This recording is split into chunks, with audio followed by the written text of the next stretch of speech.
(7년) 전 철로 추락시민 목숨 걸고 구한 대학생. 지금은? 2013년 11월 27일이었습니다. 경춘선 금곡역에는 열차가 들어온다는 방송이 나오고 있었습니다. 한 40대 남성이 열차를 타기 위해 뛰어왔습니다.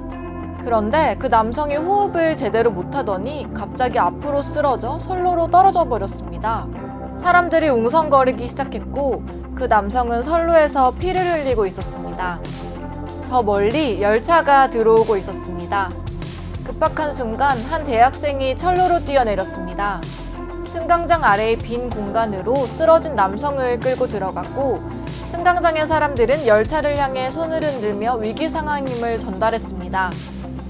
다행히 열차가 그들 바로 앞에 멈춰섰고 청년은 다른 사람들과 함께 남성을 승강장으로 끌어올리고 응급처치를 했습니다. 이 대학생의 용기로 40대 남성은 목숨을 건질 수 있었고 청년은 2014년 올해의 시민영웅상을 받았습니다. 이 이야기의 주인공은 당시 삼육대학교 간호학과 3학년에 재학 중이던 김규영 씨입니다. 이 히어로의 이야기가 7년이 지난 지금도 이어지고 있다고 해서 찾아가 봤습니다. 김규영 씨는 대학을 졸업한 뒤 간호사로 근무했습니다. 병원에서 환자를 돌보는 일도 보람있었지만 금곡역 열차 사건이 계속 맴돌았습니다. 현장에서 1차로 환자를 구하고 싶었습니다. 결국 2년 6개월간의 간호사 일을 접고 소방관에 지원했습니다. 시험에 합격하고 소방학교 훈련을 거쳐 구급대원이 됐습니다. 늘 급박한 현장을 가장 먼저 마주하는 구급대에서 일하면서 규영 씨는 최근 또 한 번의 인상적인 사건을 경험했습니다. 한 시민이 쓰러졌다는 신고를 받고 긴급히 출동했습니다. 아파트 경비원이었고 24시간 당직 근무 뒤 새벽 6시에 퇴근하던 시점이었는데 갑자기 말이 어눌해지고 걸음도 절뚝거리기 시작했습니다.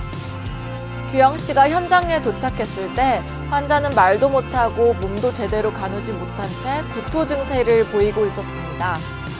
뇌출혈 초기 증상이었습니다. 구급차에 태우고 병원에 연락했습니다.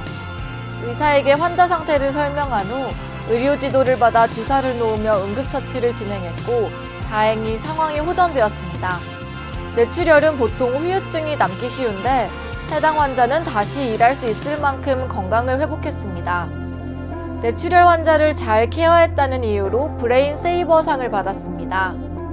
브레인세이버란 소방청에서 전문적인 응급처치로 급성 뇌졸중, 중증 외상 환자 후유장애를 최소화한 구급대원에게 주는 인증 칭호입니다. 작년에 처음 상이 생겼고 구급대원 중 최초로 김규영 씨가 받았습니다. 김규영 씨는 앞으로도 안전하게 일하며 많은 시민을 구하고 싶다고 이야기합니다. 이 영웅의 이야기가 앞으로도 계속 이어질 수 있도록 응원합니다.